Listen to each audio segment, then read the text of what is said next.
বন্ধুরা আমরা আজকে হাজির হয়েছি যেহেতু গত ভিডিওতে বলেছিলাম যে বাটনগুলো সম্পর্কে আপনাদেরকে বিস্তারিত জানাবো, তো তারই ধারাবাহিকতায় আজকে চলে এসেছি একটু লাইট করে নিয়ে আসলে আপনাদের বোঝার সুবিধার্থে। তো এখানে দেখতে পাচ্ছেন 4.2। সাধারণত একটি সেট অন করতে গেলে এটা আমাদের দরকার হয় 4.8 পর্যন্ত। ওকে, তো প্রথমে কি করতে হবে, প্রথমে এই যে পাওয়ার বাটন, আমি পাওয়ারটি চালু করলাম। এখন আপনাদের ক্ষেত্রে কিন্তু এরকম আসবে না। আমাকে কি করতে হবে, প্রথমে যে এই কারেন্টের বাটনটা দেখতে পাচ্ছেন, এই কারেন্টের ভলিউমটা এদিক থেকে এদিকে আমরা ফুল করে দিব। দেন তারপরে দেখতে পাচ্ছেন এখানে আমাদের 3.5 4.8 সব সিলেক্ট করা আছে, আমরা এটাও সেম এভাবে ফুল করে দিব, যত আছে ওকে সব ফুল করে দিব। দেন তারপরে আমরা এটা অ্যাডজাস্ট করতে পারবো, দেখতে পাচ্ছেন কমানো বাড়ানো কতটা দরকার এটা দেখতে পাচ্ছেন। আমরা আরও চাইলে ফুল করতে পারবো, এখান থেকে কমাইতে পারবো, এখান থেকে আমাদের এইভাবে অ্যাডজাস্ট করে নিতে হবে। ওকে, কিন্তু এই দুইটা বাটনের ক্ষেত্রে আমরা সব সময় ফুলই রাখবো। এবং এখানে দেখতে পাচ্ছেন যে ব্ল্যাক অলরেডি চিহ্ন দেওয়া আছে, সো আমরা ব্ল্যাকে ব্ল্যাকটি এবং রেডে রেড।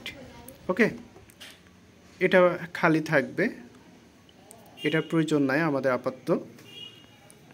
এখন এটা কিভাবে আপনি বুঝবেন যে আপনার সেটটি অন হচ্ছে। আপনি যদি একটা সেটে নেগেটিভ এবং পজিটিভ দেন তাহলে এখানে রিডিং উঠবে।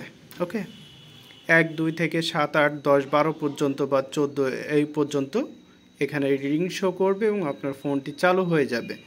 আর যদি এটা আছে দুই ধরনের, আরেকবার বলে দিই, সেটা হচ্ছে যে একটি ফোন বা আমরা নেগেটিভ পজিটিভ যখন এক করি, আমরা নেগেটিভ পজিটিভ এক করলে কি হয়, এটা শর্ট হয়ে যায়। অনেকেই এই বিষয়টা বোঝেন না।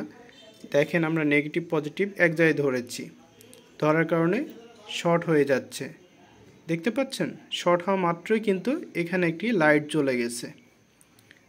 আমরা এটা আরেকটি আছে যে অটো, আবারও বলছি এটা আরেকটি আছে অটো। আপনার শর্ট হয়ে গেছে, যে ছেড়ে দিবেন আবার আগের মোডে চলে যাবে, ভোল্টেজ ঠিকঠাক চলে আসবে। কিন্তু এটা যেহেতু ওল্ড মডেল, এটাকে কি করতে হবে, আবার পাওয়ারটি অফ করতে হবে এবং অন করতে হবে। তারপরে পুনরায় ভোল্টেজ যেটা ছিল, যেটা সিলেক্ট করে রেখেছিলাম আমরা, সেখানে কিন্তু চলে আসবে। ওকে, তো বন্ধুরা নেক্সট ভিডিওতে আলোচনা করব যে কিভাবে আপনারা আপনাদের ফোনগুলির সমস্যা বুঝতে পারবেন রিডিং দেখে। তো আশা করি ভিডিওটি ভালো লেগেছে। নতুন দর্শক হয়ে থাকলে চ্যানেলে অবশ্যই চ্যানেলটিকে সাবস্ক্রাইব করবেন, লাইক করবেন ভিডিও এবং শেয়ার করবেন বন্ধুদের সাথে। দেখা হচ্ছে আগামীতে নতুন কোনো ভিডিও নিয়ে। ততক্ষণ ভালো থাকুন, সুস্থ থাকুন, এই প্রত্যাশায় বিদায়। আল্লাহ হাফেজ।